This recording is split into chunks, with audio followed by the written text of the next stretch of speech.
Hi guys, gals, and non-binary pals. So, I am back after quite a while. Look at my cute sweatshirt. It's supposed to be, the animals that are going on to Noah's Ark. So, I got it from my mom. It's pretty cute. Anyway, so today we're going on to chapter 6. Is it 6 or is it 5? No, I think it's 6. Okay, so the story of the blessing of Elahera. Long ago, Frith made the world. He made all the stars, too, and the world is one of the stars. He made them by scattering his droppings over the sky, and this is why the grass and the trees grow so thick on the world. Frith makes the rivers flow. They follow him as he goes through the sky, and when he leaves the sky, they look for him all night. Frith made all the animals and birds, but when he first made them, they were all the same. The sparrow and the kestrel were friends, and they both ate seeds and flies. And the fox and the rabbit were friends, and they both ate grass. And there was plenty of grass and plenty of flies, because the world was new, and Frith shone down bright and warm all day.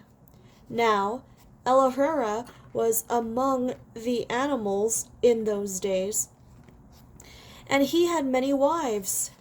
He had so many wives that there was no counting them, and the wives had so many young that even Frith could not count them, and they ate the grass, and the dandelions, and the lettuces, and the clover, and Elahera was the father of them all. Bigwig growled appreciatively. And after a time, went on Dandelion, after a time, the grass began to grow thin, and the rabbits wandered everywhere, multiplying and eating as they went. Then Frith said to Elahera, "Prince Rabbit, if you cannot control your people, I shall find ways to control them, so mark what I say."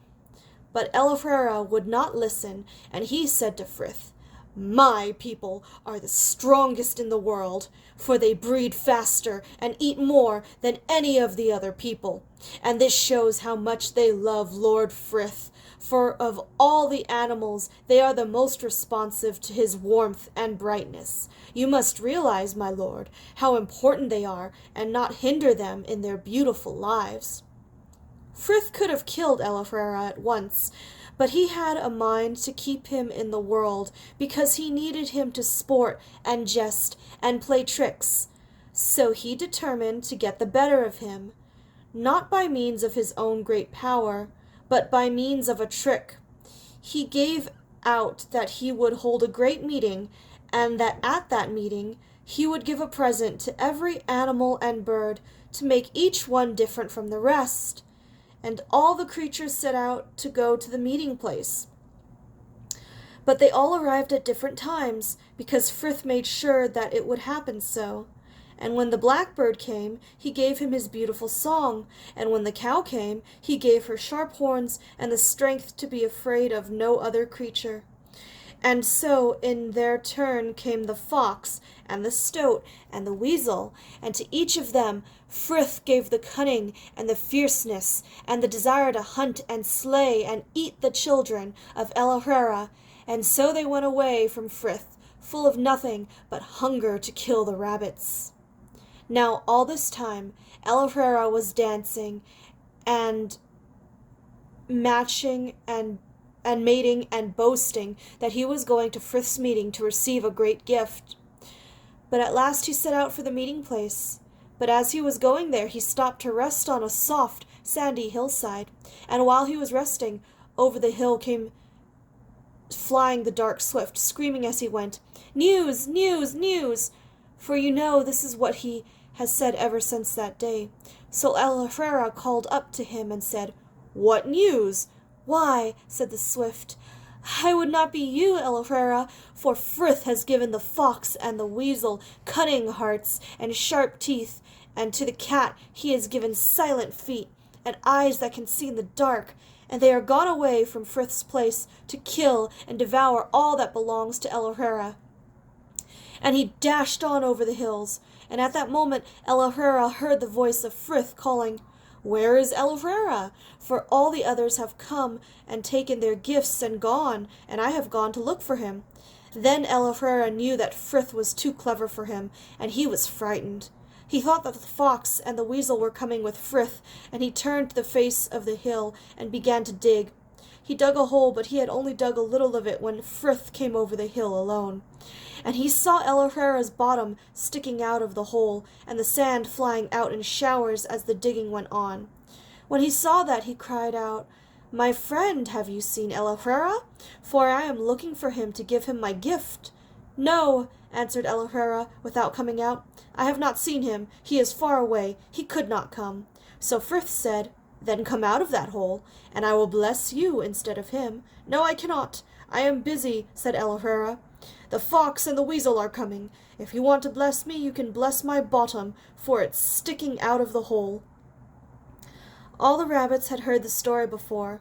On winter nights, when the cold draught moved down the warren passages, and the icy wet lay in the pits of the runs below their burrows, and on summer evenings, in the grass under the red may and the sweet, carrion-scented elder bloom, Dandelion was telling it well, and even Pipkin forgot his weariness and danger, and remembered instead the great indestructibility of the rabbits.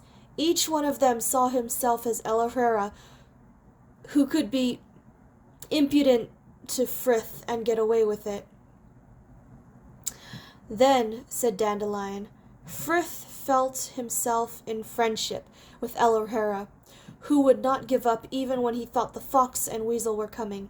And he said, 'Very well, I will bless your bottom as it sticks out of the hole. Bottom, be strength and warning and speed forever, and save the life of your master. Be it so.' And he spoke.